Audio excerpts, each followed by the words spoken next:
Good afternoon. I'm Charles Lejano. This is One News Now. The country's airlines are now mounting domestic and international flights over the Ninoy Aquino International Airport. To give us the latest update on the ground, we have Camille Samonte live from the NAIA. Camille, with more and more people expected to head there, what's security like at the NAIA? Charles, airport authorities tighten security measures and required additional documents from passengers before they can fly out of Manila. Airlines are now requiring all passengers to present travel passes from the PNP as well as a medical certificate from their LGU before boarding the plane. Passengers also undergo thermal scanning and disinfection before entering the terminal. Physical distancing and wearing of face masks are also being strictly enforced. In Terminal 1, most of the passengers flying to Xiamen and Taipei wore PPEs and goggles for protection. Some airlines are also urging passengers to check in online or use the kiosks inside the gateway for contactless transaction. Charles, aside from submitting travel passes and medical certificates, passengers are also required to fill out health declaration and locator forms. These documents will be collected upon their arrival at the destination. Charles? Right. How is social distancing enforced at the airport? Are there actually marshals? Have they installed visual cues? What items have you seen so far? Yes, Charles, there are now marshals roaming around, constantly reminding the passengers not to flock together. There are also yellow markers placed at the queuing area and tarpaulin on the seats on the boarding area as barriers to maintain physical distancing. Charles? All right. Do we know how many flights actually took off and landed at the NAIA today, just to give us a better idea of the operations over there? Based on the list that was posted by Manila International Airport Authority, there are around 40 flights that are scheduled to land and depart today, but some flight schedule may change. Like this morning, domestic flights going to Cebu, Jensen, and Cagayan de Oro were canceled. The LGU from the said provinces are still not issuing permits that they can now accept those who are coming from Manila. So the flight schedule may change, so the passengers still have to call the airlines to confirm if there are flights, there are still flights available or flights are canceled. Charles? Right, Camille, I understand that some international flights have also resumed. Are these flights open to the general public or exclusive just to a few? And also, are they allowing chance passengers into the terminals?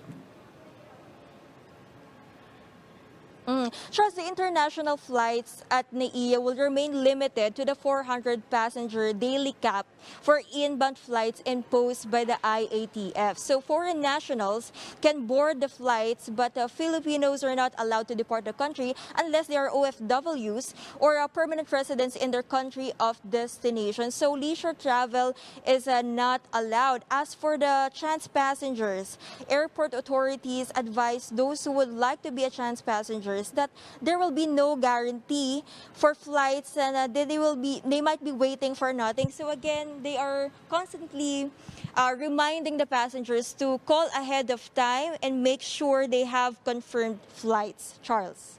All right, thanks for clarifying that, Camille. One last question before we let you go. We've been following the situation of some prospective OFWs who have been camping out over there at the airport. Have they been able to fly back home to their provinces? Yes, Charles, around 300 hopeful OFWs are now scheduled to fly home to Davao. OWA shouldered their flights and provided them with food during their stay here. But again, Manila International Airport is appealing to those locally stranded individuals returning to their respective provinces not to proceed here or in NAIA unless they have confirmed flights. Charles? All right, thank you. Camille Samonte reporting live from the NAIA. The Health Department approves the molecular laboratory of Imus Cavite, which means the city can now run PCR tests for COVID-19 among its residents. Laila Pangilinan tells us more. Imus City now has its own molecular laboratory for COVID-19 testing, the first in the entire province of Cavite. Hindi kami nagdalawang isip, nagpasa agad tayo ng supplemental budget para matulungan agad itong ating gagawing molecular. Mayor Emmanuel Maliksi shared what pushed them to build the project. Yung adikain natin na matulungan ang ating mga kababayan at makatulong din sa ating national government na nagpunto sa amin ni Vice Mayor, ni Congressman, para maitayo talaga itong laboratory na ito. The city has recorded 57 confirmed COVID-19 cases so far. 29 of these have recovered, while 5 have died. The LGU sees the newly opened facility as a huge ally in the fight against the coronavirus crisis. So ito yung pinaka-importante dito, no? Para makita natin yung kalaban natin, ma-detect natin kung nasaan siya talaga. Kailangan magkaroon ng series of tests. Yes. Even though the LGU spent millions, Maliksi says Imuseños deserve it. Ang amin nakikita, hindi yung economic side pero yung pagtulong talaga sa mga kababayan natin. The health department on Thursday approved the laboratory, allowing it to run the city's polymerase chain reaction or PCR test facility located inside the hospital compound of Imus. In addition, the DOH donated one PCR machine. Meron ka naka-standby actually isang machine natin, PCR machine para dito. Kasi nga, ang sabi nga namin, kung isa lang, kukulangin pa rin. Kahit nasabihin natin 70 to 90 ang pwedeng examinin, kailangan natin hundreds per day. The LGU has deployed trained personnel to man the laboratory. Officials also made sure that PhilHealth will cover testing costs for patients. For non-members, they say the cost will be minimal. The local government of Imus is also looking forward to expand their services to neighboring cities and municipalities. Siyempre, priority muna yung taga-Imus, but papunta tayo doon. Once ma-perfect natin yung Imus, siguro sabi nga ni Mayor, dadire-diretso to sa labas ng Imus hanggang buong Cavite.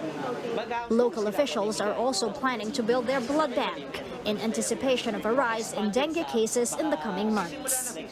For News 5, Laila Pangilinan, we are One News. Here are some other headlines we are keeping our eyes on this Friday. An Emirates flight carrying 180 OFWs from Dubai arrived at the Clark International Airport today. The passengers are mostly displaced workers who have requested assistance from the Philippine consulate in the oil-rich nation. Their arrival marks the opening of the airport for international charter flights carrying Filipino migrant workers. Full or empty buses under the MRT3's bus augmentation program will be deployed with fixed 5-minute intervals. The first bus departs at 5:30 a.m. from the MRT's Taft and North EDSA stations, while the last bus departs at 8 p.m. from the same points. And casinos in Las Vegas and throughout the state of Nevada have reopened for the first time since March. Dozens of people showed up at the Las Vegas Strip on Thursday, and revelers quickly filled the gaming hubs shortly after they opened their doors. For more updates, follow News 5, the Philippine Star, and Business World Online. I'm Charles Lejano. We are One News.